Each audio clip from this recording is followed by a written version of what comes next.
This video shows you how to create an income account and an expense account. It also covers how to delete or hide accounts you no longer use. As your business changes, you may find that you want to add more accounts to the chart of accounts than QuickBooks has set up for you. For example, you might need to add a fixed asset account to track a new vehicle or a long-term liability account to track a business loan. So let's start by opening up the chart of accounts if it's not already open. Click Chart of Accounts on the home page. You can see that this landscaping business has several income accounts set up for the different landscaping services. I want to add one more account to track income received from equipment rental. So I'll go to the Account button here and click New. It's an income account, so I'll click Income and Continue. I'll call this account Equipment Rental, and I'll make it a sub-account of landscaping services. I'll leave the description blank, and I won't choose a tax line item. These items map directly to a line in your tax forms. QuickBooks recommends leaving the tax lines up to your accountant, but at the end of the video, I'll explain a bit how they work. But for now, I'll just click Save and Close. You can see that the new account is now in the chart of accounts. Income accounts show up throughout QuickBooks, but let me just show you one example. I'll open the item list and choose a service item.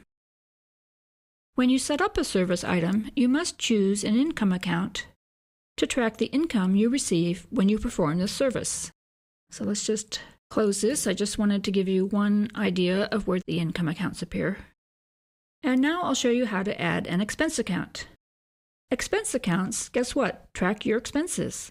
They track what you spend your money on. In the chart of accounts, we'll click Account and then click New. And choose Expense and Continue. I'll call this account Garden Lighting, and I'll make it a sub-account of Job Materials. I'll leave the rest of the form blank and click Save and Close.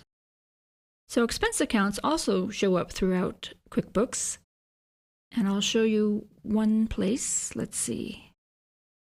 Enter Bills. On a bill, you choose the expense account here. When you purchase something from a vendor, you associate the transaction with an expense account so QuickBooks can track the money going out of your business. So let's just close this. And I don't want to record the transaction. So now let me talk a bit more about the tax line menu. I'll just open an existing account to show you. Select Professional Fees, go to the Account menu and choose Edit Account. The purpose of the tax line mapping menu is to make tax time less painful. You can assign a tax form line to an account. This way you can generate a report at tax time showing you which amounts to enter for a particular tax line on a tax form. Oh, by the way, if you don't see the tax line mapping menu and you want to assign tax lines to your accounts, you'll need to tell QuickBooks which tax form you use.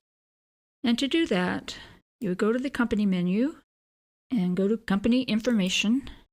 And down here at the bottom is the income tax form used, and you could choose the one that most applies.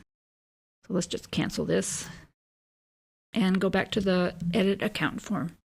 So here you can see the account name is Professional Fees, and it's assigned to Schedule C, Legal, and Professional Fees. One thing to keep in mind about tax lines, if you plan on assigning them yourself, if the account you're adding will have sub-accounts, do not assign the same tax line to both the parent account and the sub-account. Assign the tax lines only to the sub-account. Let's go ahead and cancel this. And now I want to show you how to change an account name. If for any reason you want to change the name of an account to fix a typo or you just prefer a different name, it's pretty easy to do. So in the chart of account, click the name, the account you want to change, and then click Account, Edit Account. So all you have to do is type a new name, and I'll change it to Phone Expense, and click Save and Close. You may find that you end up not using an account that QuickBooks has provided for you and you want to delete it. This assumes that you haven't yet entered any transactions for that account. You can't delete an account that has any transactions associated with it, or that isn't linked to a sales item or payroll item.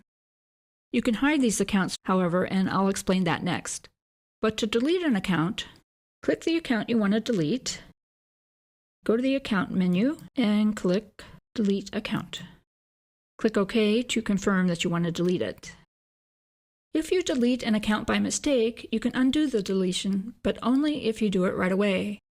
Before you take any other action, go to the Edit menu at the top of the window and choose Undo Delete Account. And there you see it's back in the chart of accounts. If you can't delete an account because transactions are associated with it, you can make the account inactive. This keeps the account for your records, but you won't have to look at it all the time in the chart of accounts or in menus throughout QuickBooks. So to hide an account, select the account you want to hide. Let's say payroll expenses. Go to the Account menu and choose Make Account Inactive. And you'll no longer see the account in the chart of accounts. If you want to see the inactive accounts, just click this checkbox, Include Inactive. And you can see that it has the little X there. If you want to make it active again, click the account, go to the Account menu, and choose Make Account Active. So let's go ahead and close the chart of accounts.